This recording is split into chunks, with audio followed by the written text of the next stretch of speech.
এখন আমি যে দাঁড়িয়ে আছি হয়তো দাঁড়িয়ে থাকতে পারতাম না। আমার উপর দিয়ে এত বড় বড় ঝড় গেছে, এত আমি হসপিটাল বাড়ি একটুখানি কোনোদিন আমাদের আমার বাবাকে দেখাইনি, দেখেছো? কোনোদিন আমার ব্লগে আমরা বাবাকে দেখিয়েছি, দেখাইনি, পাচ্ছিলাম না শেয়ার করতে। তারপর আমি যে না এবার একটু শেয়ার করে দিই, তাহলে হয়তো হালকা কথা তোমাদের বলি। লাল জবাতে পুরো ভর্তি চাকরুত পাত বেজায় নন্দন সকলরি শ্রীরামচন্দ্রের তুমি হে আতু ভিজে চলে এসে বসবি। Good morning everyone, welcome to my channel. এখন থেকে আমি ব্লগটা স্টার্ট করছি। আমার কিন্তু বাসি কাজ কর্ম কমপ্লিট হয়ে গেছে। আজকে মেয়ের এক্সাম আছে, ওই জন্য খুব তাড়াহুড়ো করে কিন্তু সব বাসি কাজ কমপ্লিট করে নিয়েছি। আর এখানে টিফিন করছি আলুর তরকারি। তো তারা বলছি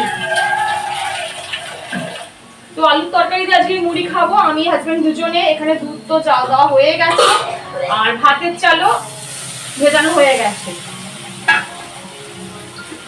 তো চলো এই আমি তরকারিটা করে এখন স্নানে যাব। স্নান করে তারপরে একদম পুজো ঘরে গিয়ে তোমাদের সাথে দেখা হচ্ছে।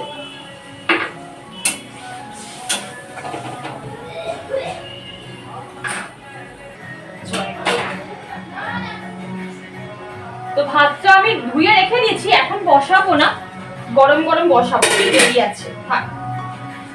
আজকে আমি চেষ্টা করব খুব সুন্দর একটা পরিপাটি স্নিগ্ধ মর্নিং রুটিন তোমাদের সাথে শেয়ার করার। আশা করি তোমাদের ভীষণ ভালো লাগবে, তাই ভিডিওটা একটু স্কিপ না করে পুরো ভিডিওটা দেখার অনুরোধ রাখলাম। এখানে দেখো মেয়েকে জলের বোতলটা ভরে দিলাম, আজকে তো মেয়ের এক্সাম আছে। তবে হ্যাঁ, তোমরা যেদিনকার ভিডিওটা দেখতে পাবে সেদিনকার কিন্তু আমার মেয়ের এক্সাম শেষ হয়ে যাবে, মানে একেবারে শেষ হয়ে যাবে। ওই যে আমি তো এখন অল্টারনেট ডেতে ভিডিও দিচ্ছি, তো ওই জন্য কি হচ্ছে তোমাদের কাছে না একটু দেরি করে করে ব্লগগুলো পৌঁছাচ্ছে। আমি যখন এই বুদ্ধ মূর্তিটা পরিষ্কার করি, আমাকে অনেক বন্ধুরা জিজ্ঞাসা করো যে শর্মিষ্ঠা বা দিদি ভাই তুমি এই বুদ্ধ মূর্তিটা কোথা থেকে কিনেছো। আমি না এটা কোনো নিয়ারেস্ট দোকান থেকেও কিনিনি বা কোনো অনলাইন থেকেও কিনিনি। এটা ইকো পার্কে, আমাদের এখানে ইকো পার্ক, আমাদের এখানে না আমার বাড়ির থেকে অনেক দূরে ইকো পার্ক, সেখানে না বছরে একবার করে একটা মেলা বসে, হস্তশিল্প মেলা। যারা জানো তারা নিশ্চয়ই জানো কবে বসে। তো ওখান থেকে আমি আর আমার হাজবেন্ড এই বুদ্ধ মূর্তিটা কিনে নিয়েছিলাম। দেখো লাল জবাতে পুরো ভর্তি হয়ে গেছে, একটা দুটো তিনটে এখানে রয়েছে চারটে পাঁচখানা জবা রয়েছে। দেখো আর কটা টগর ফুল তুলে নিয়ে যাই, মহাদেবের মাথায় দেব। টগর ফুলগুলো না বেলাতে তুলতে আসলে পুরো নেতিয়ে যায়। এদিকে আর নেই, ওই দিকটা আছে, চলো ওই দিকটা দেখি। আর এখানে বোধহয় দুটো আছে, এই যে এই দুটো আছে, এই দেখো এই একটা আর এই একটা, এই দুটো। আর এখানে দেখো এগুলো হচ্ছে কয়েন টগর, দেখেছো? পুরো কয়েনের মতন গোল একদম টগরগুলো, দেখো এইগুলো কি সুন্দর দেখতে না, এগুলোকে বলে কয়েন টগর। অনেক হয়েছে। আর আমি না সব পুরো গাছ ন্যাড়া করে একদম ফুল তুলতে পারি না, আমার কেমন যেন লাগে। মনে হয় গাছে যদি কিছু ফুল থাকে তাহলে গাছের সৌন্দর্য আরও বেশি বৃদ্ধি পায়। ওই জন্য আমি সব তুলি না, কিছু অন্তত রেখে দিই। এত ফুল তো লাগে না, যে কটা লাগে। ও এখানে একটা আছে। এই যে গরম পড়েছে এখন, শুধু দেখো কত জবা। ওই পাশেও অনেক আছে। বাবা কি রোদের তেজ গো। চলো এখানে একটা লাল আছে, এই যে এই দেখো লাল। কত জবা দেখাবো তোমাদের। যদি আমার গার্ডেন দেখাতে যাই তাহলে ব্লগ এখানেই 5 মিনিটের হয়ে যাবে। তখন তোমরা বলবে বাবা শর্মিষ্ঠা 5 মিনিট ধরে বাগান দেখালে। কিন্তু আমার ভীষণ ভালো লাগে দেখাতে, তো বিশ্বাস করো। চলো হয়ে গেছে, আর নেই। এই পাশটা তো দেখো খেয়ে নিয়েছে চড়াই পাখিতে। তুলে কি করবো বলো এটা। চলো তো বন্ধুরা, আমার কিন্তু স্নান হয়ে গেছে। তো ওপরের কোটটা দেখে ভেবো না যে এটা আমার বাসি জামা কাপড়। আমি কিন্তু অলরেডি এই নিয়ে 2খানা জামা কাপড় চেঞ্জ করে নিয়েছি, তোমরা হয়তো বুঝতে পারোনি। আর এই কোটটা না আমি নতুন কিনেছি, এর ডিটেলস আমি তোমাদের বলে দেবো। তো আমি কিন্তু এখনও এঁঠো কাটা কিছুই ঘাঁটিনি, শুধু দেখলে টিফিনটা করেছি, তারপর স্নান করতে গেছি, ফুল তুলেছি। তো এইবারে আমি এখন যাব সিধা ঠাকুর ঘরে।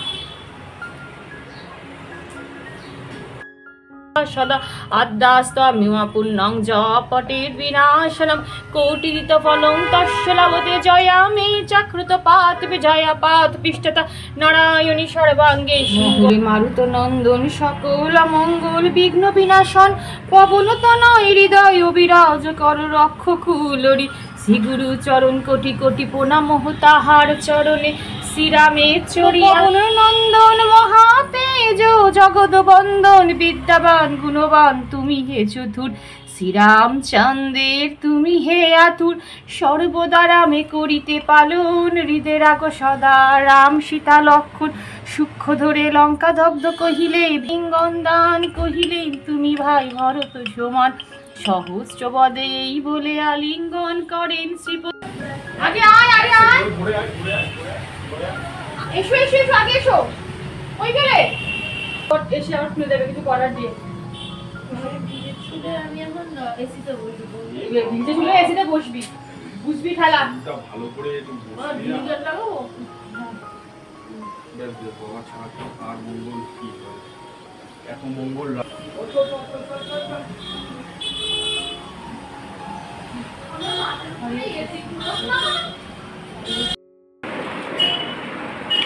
হাতে মেখেছিস আর এখানে আরেকজন কি করছে দেখো তাড়াতাড়ি কর আজকে বাবার তাড়াতাড়ি হয়ে গেছে যে তুই লেট মাম্পা প্রত্যেকদিন বাবাকে তাড়া দিস ফ্যানটা অফ না করে চলে গেল এবার ঘুরবো এদের পেছন ঘুর ঘুর ঘুর করবো কি লাগবে না লাগবে আমি চার্জে দিয়ে দেবো ওটা আমার কাজ তুই রেখে দে আমি চার্জ দিয়ে সুইচ দিই না মাঝে মাঝে ভুল হয়ে যায় কাজের মধ্যে রোজ কি হয় বল চলো এসো ব্যাগ রেডি করে রেখে দিচ্ছি দাঁড়াও আমি আগে বেরিয়েই দেখি সব ঠিকঠাক আছে কি না দাঁড়াও মানে আই মিন টু সে অনেক কিছু ব্যাপার আছে না চলো এসো বা না অনেক কিছু ব্যাপার থাকে মা তুমি বুঝবে না চলো দুর্গা দুর্গা দুর্গা দুর্গা দুর্গা দুর্গা দুর্গা দুর্গা একদম মাথা ঠান্ডা করে লিখবে যা পারবে তাই মাথা গরম করবে না এসিতে উঠে থাকবে আস্তে আর জুতোটা একটু ঝেড়ে নিও মা দুর্গা দুর্গা পরীক্ষা দিতে যাচ্ছে এটা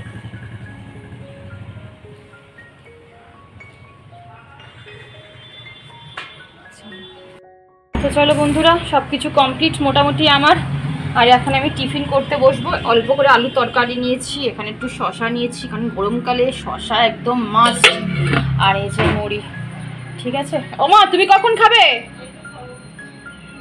তো চলো মা ওখানে ভাত নামাচ্ছে ওখানে মা ভাত বসিয়ে দিয়েছিলাম মা ভাত নামাচ্ছে আর বাজার কিনেছে এখন আমি দেখিনি গিয়ে দেখবো আগে আমি টিফিনটা করে নিই তারপর বাজারটা দেখতে যাই হোক বন্ধুরা মোটামুটি আমার কাজবাজ কমপ্লিট এবার টিফিন খাবো তারপর রান্নাঘরে যাবো পুজোটা হয়ে গেছে এটাই আমার শান্তি আর কিছুই না বললাম না মেয়ের যেদিন যেদিন পরীক্ষা থাকে সেদিকে আর খুব তাড়াতাড়ি আর্লি মর্নিং কিন্তু আমার রুটিন শুরু হয়ে যায় আর এতগুলো পরীক্ষা হয়ে গেল আমি তোমাদের সাথে কিন্তু একটা কথা এখনও শেয়ার করিনি করবো করে না পাচ্ছিলাম না শেয়ার করতে তারপর আমি যে না এবার একটু শেয়ার করে দিই তাহলে হয়তো হালকা হতে পারবো আমি এতগুলো পরীক্ষা হলো আমি কখনো কিন্তু আমি আমার বাবার কথা তোমাদের বলিনি বিশ্বাস করো বন্ধুরা আমি মানে বাই হার্ট বলছি তোমরা বিশ্বাস করবে কিনা জানি না আজকে যদি আমার বাবা বেঁচে থাকতো না তাহলে আমার বাবা সবচেয়ে বেশি খুশি হতো এই যে আমার মেয়ে বোর্ড এক্সাম দিচ্ছে না আমার বাবার দেখে যাওয়ার যে কী ইচ্ছা ছিল বলে বোঝাতে পারবো না তো খুব মিস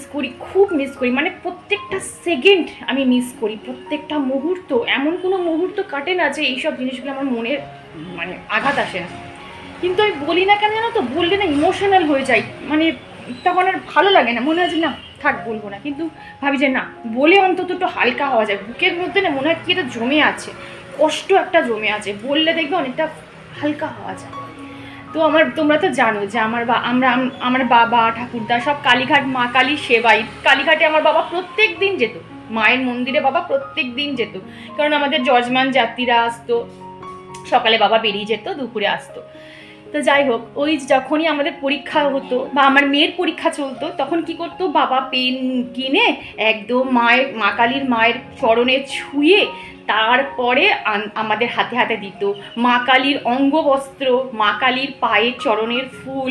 এইগুলো আমরা কি করতাম জানো, একটা কাগজের মধ্যে মুড়ে মায়ের অঙ্গবস্ত্র আর ফুল এই দুটোকে আমরা কাগজের মধ্যে মুড়ে জ্যামিতি বক্সে বা পেন্সিল বক্সে বা যে কোনো ব্যাগতে আমরা নিয়ে যেতাম। বাবা বলতো পরীক্ষা দিতে শুরু করার আগে ভালো করে আগে মাথায় কাগজে বুলিয়ে নিবি, তারপরে শুরু করবি।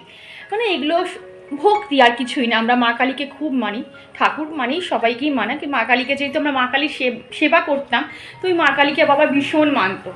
তারপর মা কালীর আমাদের শরীর টরীর খারাপ হয়ে গেলে মা কালীর যে খাড়া ধোয়া যে জল সেটা এনে আমাদের মাথায় বুলিয়ে দিত। কিন্তু বিশ্বাস করবে না বন্ধুরা, সত্যি কথা গো, জানি না হয়তো অনেকটা না শরীর ভালো লাগতো পরের দিন থেকে।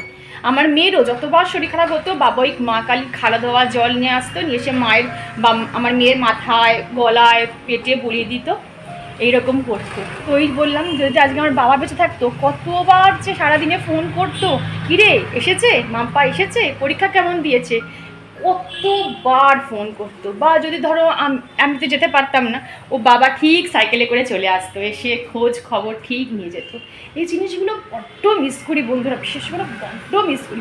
কারণ এখন তো বাপের বাড়ি থেকে কেউ ফোন করার নেই, ফোন করে কেউ বাপের বাড়ি থেকে বলেও না যে কবে আসবি, এসে আসলে কি খাবি, তাড়াতাড়ি আয়, এইগুলো এখন আর কেউ বলার নেই। এইগুলো খুব মিস করি। এই হচ্ছে ব্যাপার। চলো অনেক বকে নিলাম, আমার বাবার কথা বলে নিলাম একটুখানি। কোনোদিন আমাদের আমার বাবাকে দেখাইনি, দেখেছো? কোনোদিন আমার ব্লগে আমরা বাবাকে দেখিয়েছি, দেখাইনি, জানি না দেখাবো কি না। চলো খেয়ে নিই, দরজাটা বন্ধ করে আমি তারপরে তোমাদের সাথে শেয়ার করলাম। আমার এইটুকু আমি বিশ্বাস করি, আমার বাবা যেখানে আছে আমার বাবা ঠিক দেখছে, আমাদের আপদে বিপদে ঠিক বাবা আমাদের পাশে আছে। আমি এটা অনুভব করি যে আমার বাবা আমার আশেপাশে আছে, আমার আপদে বিপদে আমার পরিবারকে রক্ষা করবে। চল, আর আমার মেয়ের মাথার উপর আমার বাবার আশীর্বাদ হচ্ছে, কারণ একদম আমার মেয়েকে আমার মা বাবা আমার বোন পুরো আমার মেয়েকে হাতে করে মানুষ করেছে। আমি তো কিচ্ছু করিনি, বলতে পারো আমি কিছুই করি, কারণ আমি অসুস্থ ছিলাম। আমার মেয়ের যখন 1 বছরও বয়স না তখন আমার গল ব্লাডার অপারেশন হয়েছিল, জানো? আমি তো কিচ্ছু করতেই পারিনি। আমার মেয়েকে আমার মা বাবা বোন এই 3 জনে আমার মেয়েকে মানুষ করেছে, ঠিক আছে? তারপর বাবা চলে যাওয়ার পর আমার মেয়ে মামার বাড়ির মানে দিকে তাকাতেই চায় না, মানে যেতেই চায় না, বলে আমার আর ভালো লাগে না, দাদু নেই, আমি আর যাবো না মামার বাড়িতে। এই হচ্ছে ব্যাপার। আমার বাবা ছিল আমার বাপের বাড়ির জান, ঠিক আছে? বাবার টানে আমরা এরকম যেতাম। তো এই হচ্ছে ব্যাপার। দেখো তো আমি বাপের বাড়ি যাই না, আর কি শেয়ার করবো বড় বন্ধুরা। আজকে সত্যি কথা বলতে গেলে আমি ক্যামেরা অন করে যদি আমি আমার মা বাবা যদি কাছে না থাকতো, আজকে আমার যে কী হতো, কীভাবে যে আমি উদ্ধার হতাম আমি মানে এখন আমি যে দাঁড়িয়ে আছি হয়তো দাঁড়িয়ে থাকতে পারতাম না। আমার উপর দিয়ে এত বড় বড় ঝড় গেছে, এত আমি হসপিটাল বাড়ি করেছি, আমি পরে তোমাদের ব্লগে বলবো। কাছে পিঠে বাপের বাড়ি ছিল বলে বেঁচে গেছি বন্ধুরা, বিশ্বাস করো। ওই ছোট্ট মেয়েকে রেখে হসপিটালে ভর্তি হয়ে যেতাম। তো যাই হোক, পরে গল্পগুলো করবো। এখন চলো, অনেকটা বেলা হয়ে গেছে, 10টা বেজে গেছে। এবার রান্নাঘরে চাই, দেখি কী রান্না বান্না করতে পারি, সেগুলো তো সে করবোই। চলো। তো যাই হোক, সকাল থেকে অনেক বিধ্বস্ত হয়ে গেছি। এইবারে ভাবলাম 1 কাপ চা নিয়ে একটু 5 থেকে 10 মিনিট নিজেকে একটু চার্জ করি, তারপরে আবার সংসারের কাজে লাগবো। কি জানো তো বন্ধুরা, আজকে তোমাদের সাথে অনেক না বলা কথা কিন্তু আমি শেয়ার করে নিলাম। অনেকটা না হালকা লাগছে, তবে হ্যাঁ আবার অনেক কথা আছে, অনেক আঘাত আছে যেগুলো আমি এখনও হয়তো প্রতিনিয়ত পাই, সেগুলো হয়তো আমি শেয়ার করতে পারবো না। কারণ একটা কথা আছে না যে বুক ফটে তবু মুখ ফোটে না, এইরকম সত্যিই আমাদের জীবনে দেখবে অনেক ঘটনা আছে যেগুলো আমরা চিৎকার করে কিন্তু বলতে পারি না 5টা মানুষকে, সেইগুলো না আমাদের আমৃত্যু আমাদের মধ্যেই থেকে যায়। তো সেই রকমই ঘটনা আমারও যেমন আছে, তেমনি তোমাদেরও মধ্যে নিশ্চয়ই আছে, আর থাকতে বাধ্য, কারণ সুখ দুঃখ সব নিয়েই একটা জীবন গড়ে ওঠে, তাই না? তো যাই হোক, এখন না আমি চুপচাপ এক জায়গায় বসে থাকি না, কারণ চুপচাপ দেখবে তুমি যদি এক জায়গায় বসে থাকো না, তাহলে তোমার মধ্যে অনেক নেগেটিভ থিঙ্কিং আসবে, যত কষ্ট যত দুঃখ সব তোমার চারদিকে না ঘোরাফেরা করবে। ওই জন্য যখনই তুমি মনে করো যে না একটু বসি, একটু রিল্যাক্স ফিল করি, তখন তুমি হয় কিছু লিখবে, না হলে কোনো ভালো বই পড়বে, না হলে তুমি মোবাইলে স্ক্রল করবে, তাতে কোনো অসুবিধা নেই। বন্ধুরা একদম সব কিছু অফ ক্যামেরায় গুছিয়ে তারপরে আবার ভিডিওটা অন করলাম। আর এখানে দেখো এই যে মাংস ম্যারিনেট করে রেখে দিয়েছি, 15 মিনিট হয়ে গেছে ম্যারিনেট করা।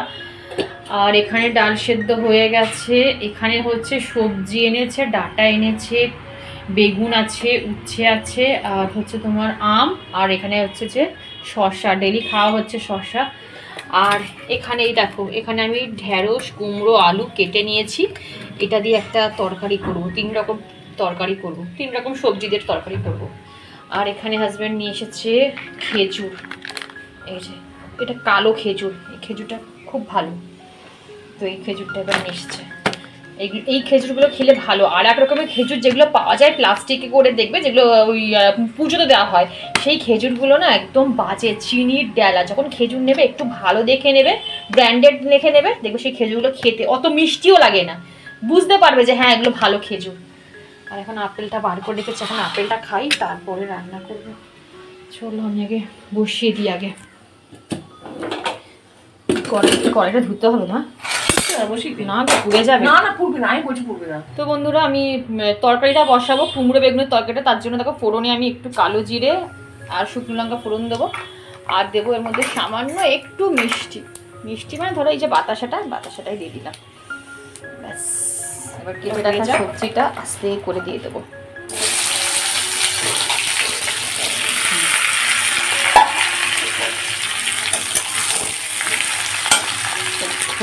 এখানে তোমার সবজিটা মোটামুটি ভাজা ভাজা হয়ে গেছে,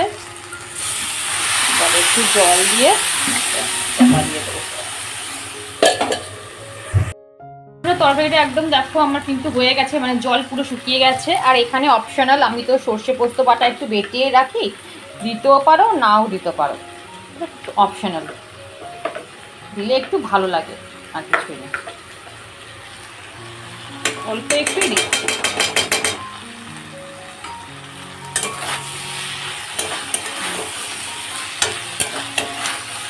বন্ধুরা এখানে একটা হাঁসের ডিম ভাজছি, কারণ মা তো মুরগির মাংস খায় না তোমরা জানো, ওই জন্য মায়ের জন্য আর হাঁসের ডিম করে দেবো।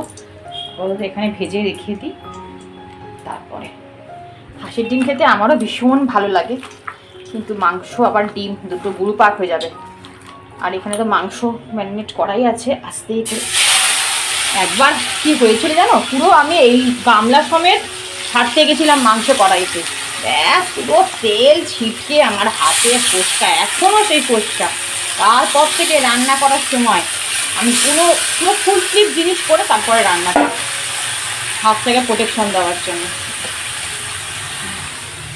হচ্ছে ব্যাপার, তোমরা হয়তো ভাববে যে শর্মিষ্ঠা এই গরমের মধ্যে ফুল স্লিভ কী করে পরো, কিন্তু এই যে একবার ভয় পেয়ে গেছি, তারপর থেকে আর নয়, কষ্ট হলেও আমি রান্না করার সময় ফুল স্লিভ করেই রান্না করি।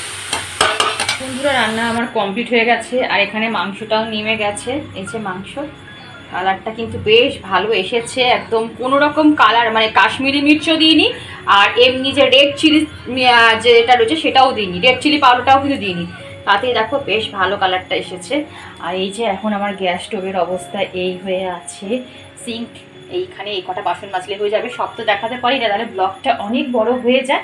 তো চলো আগে রান্নাঘরটা পরিষ্কার করি, তারপর তোমাদের সাথে ফিরে। চলো বন্ধুরা আমার মোটামুটি কাজবাজ কমপ্লিট হয়ে গেছে, আর আবার একবার স্নান করে নেবো, কারণ বলতো মাংস টাংস রান্না করেছি তো, বিকেলে আবার ঠাকুরকে মানে সন্ধ্যের মধ্যে দিতে হবে, তো আবার আমি নাইটিটাকে চেঞ্জ করে নেবো। সারাদিনে যে আমি প্রায় 3 থেকে 4খানা নাইটি চেঞ্জ করি, সকালে একবার, স্নান করে একবার করলাম, আবার এখন করছি, আবার রাতে শোয়ার আগে আরেকবার, কারণ সারাদিন যে নাইটিটা পরে থাকি, মানে এই এখন থেকে যে নাইটিটা পরে থাকবো সেটা কিন্তু পরে আমি রাতে একদমই শুতে পারবো না, রাতে আবার অন্য একটা নাইট ড্রেস পরে, মানে অন্য কিছু পরে তারপরে শোবো।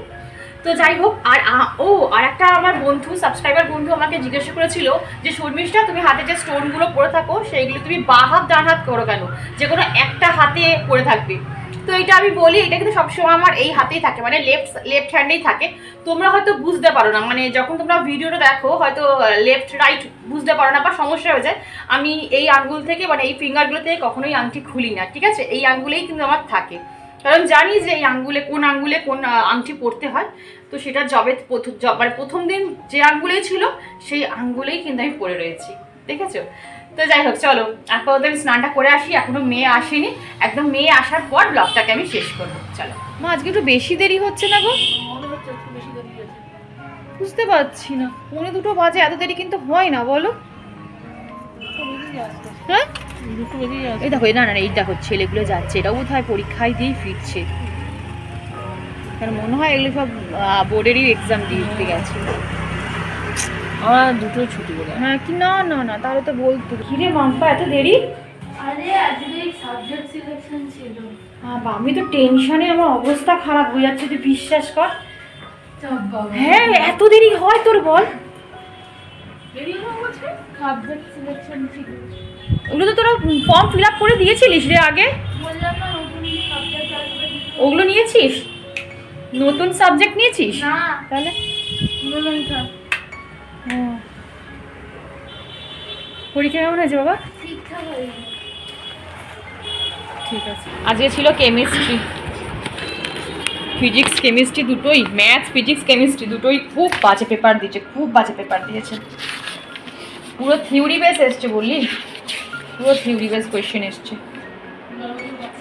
বাবা। ঠিক আছে, 24 তারিখ বই দেবে, 12 তারিখ বই দেবে। 12 তারিখ বই দেবে বাবা, আবার বইও দেওয়া শুরু করেছে।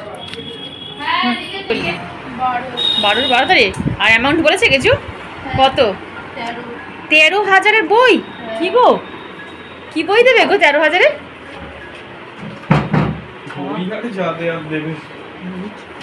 ভগবান। আর স্কুল কবে থেকে বলেছে? 16। বাবা ছাড়, আর দেখতে হবে না, ছেড়ে দে। তো চলো বন্ধুরা, ভিডিওটা আজকে এইটুকুই রাখছি। আর এই বছর থেকে জানি না কেন, মানে মেয়ে বলছে আগের বছরও পেপার খুব ইজি দিয়েছে, কিন্তু এই বছরে ম্যাথ ফিজিক্স কেমিস্ট্রি এই 3টে পেপার মারাত্মক লেভেলে টাফ দিয়েছে। ইভেন ম্যামরা পর্যন্ত বলছে এত লেন্দি পেপার দিয়েছে আর প্রচণ্ড টাফ দিয়েছে, মানে বুদ্ধি খাটিয়ে তোমাকে আনসার করতে হবে, ঠিক আছে?